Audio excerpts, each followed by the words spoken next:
Love, the timeless tale, when your hormones start rushing and your common sense stops. You just get to a point where it's like, you know what? I don't want to spend time with anyone else. Love is just a really deep compassion and a desire to be with somebody and be happy, and be looking forward to being with them and be happy when you're around them and just, when you can't see yourself being without them. But what is love in medical terms? You may be surprised to find that love has nothing to do with the heart.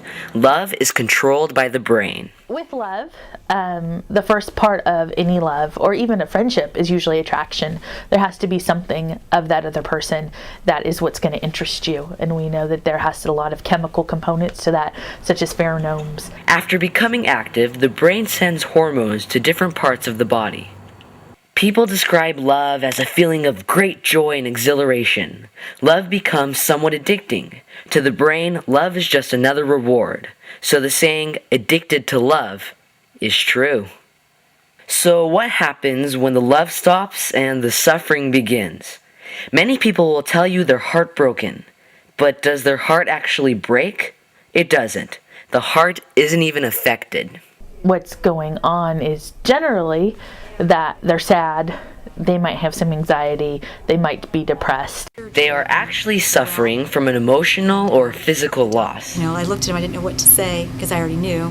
And his doctor looked at him and said, yes, it was lung cancer. And I think it just was, it confirmed what he thought, but he still, I think, deep down hoped it wasn't that.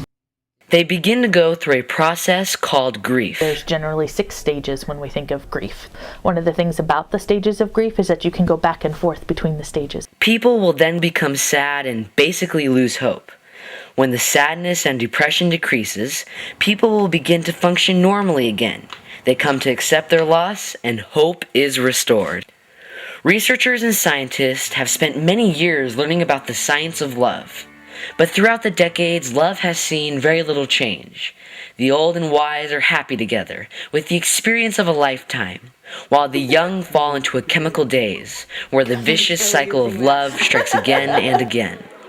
But through all the years, some great, some hard, both the young and the old have one thing in common. There's no greater time than a season of love. I'm Rory Gallagher, CMS TV.